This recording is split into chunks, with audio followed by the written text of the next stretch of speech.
দেখো দুর্গাপুজোতে শাড়ি নিয়ে এক্সপেরিমেন্ট তো চাই, সাথে ভিড়েতে যেন নাজেহাল না হয়ে যায়। সব সময় টাকিন করার সময় এমন ফোল্ড করে দেন টাকিন করো, নয়তো কটনের শাড়ি পেটের কাছে বাল্ক করতে পারে। এবার নর্মাল যেমন শাড়ি পরে রাইট টু লেফট একটা পুরো রাউন্ড টাকিন করা কমপ্লিট হলে আঁচলের জন্য 1.5 মিটার মতন ফ্যাব্রিক রেখে বাকি ফ্যাব্রিক দিয়ে বানাবো লোয়ার প্লিটস। অবশ্যই শুরু হবে একটা বড় স্ট্রেট ফোল্ড করে, দেন ছোট ছোট প্লিটস। এইবার মেন টুইস্ট, রিমেইনিং ফ্যাব্রিক পেছন থেকে সামনে রাইট হ্যান্ডে হোল্ড করে আনো, আর লেফট হ্যান্ডে লেফট সাইড ফ্যাব্রিক ঠিক এইভাবে হোল্ড করে মেক আ নট। এইবার সিম্পলি গ্যাপের ভেতর থেকে লেফট হ্যান্ড ইনসার্ট করে যে ন্যাচারালি প্লিটস গুলো তৈরি হয়েছে অ্যারেঞ্জ করে ভেতর থেকে পিন আপ করে নাও, আর ব্যাক সাইডেও পিন আপ করে নাও। এইবার ফর লুক নাম্বার 1, ওহো এফেক্ট আনতে কালারফুল পরন্দা, সাথে ম্যাচিং ব্লু উইংড আইলাইনার, সাথে এই সুন্দর খুবই ছোট সাইজের ইয়াররিং। আরে চিন্তা নেই, কান ছিড়বে না, খুবই হালকা। আর ব্যাঙ্গলস। আচ্ছা রেডি তো?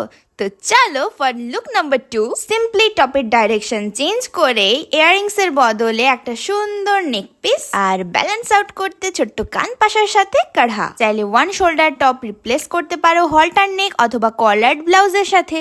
চলো শুট যেদিন করেছিলাম মানে কাল একটা ছোট্ট বিটিএস এর সাথে, welcome to Binita's little corner of the internet. তো দিনের শুরু মাতাজির বানানো টেস্টি পোহা রেসিপি চাই নাকি, আর তার সাথে ব্ল্যাক কফি। চলো কে বলতে পারবে এই পুচকিটা কে? মাঝে পার্সেল রিসিভ হয়েছিল, নেক পিসটা খুবই সুন্দর বাট একটা পোর্শন মিসিং, তো ওটা এক্সচেঞ্জ হবে। মাঝে এলাহি লাঞ্চ কমপ্লিট করে লিপেন আর্টটা নিয়ে বসেছিলাম একটা সুন্দর গল্পের সাথে। এই গ্লেজটা দেওয়া কমপ্লিট হলেই মিরর ওয়ার্ক শুরু করব। সন্ধ্যেবেলা চলছিল মেকআপ, তার সাথে আমার এই 2 বান্ধবীর সাথে বকবক। অনেক দিন ধরে দেখছি আমার ট্যাটুটাকে ক্লোজলি দেখার জন্য রিকোয়েস্ট আসছে, তো এই নাও। এদিকে শুট তো কমপ্লিট, ব্লু আইলাইনার লিংকটা চাই তাই তো, বাট কি করবে, তোমাদের বিনি যেমন কিপটে তেমনি জুগাড়ু। আরে ফ্যাব্রিক দিয়ে কাজ চালিয়েছে, জানি ব্যাপারটা রিস্কি, বাট আপার লিড তো চলতা হ্যাঁ। আর হ্যাঁ, সবশেষে একটা কথা, আজকের শাড়ি ড্রেপিং এর জন্য যারা এক্সপেরিমেন্টাল তারা এটা ট্রাই করতে পারো, যারা বেসিক পছন্দ করো তাদের জন্য আসবে, এবং ওয়েট এন্ড ওয়াচ।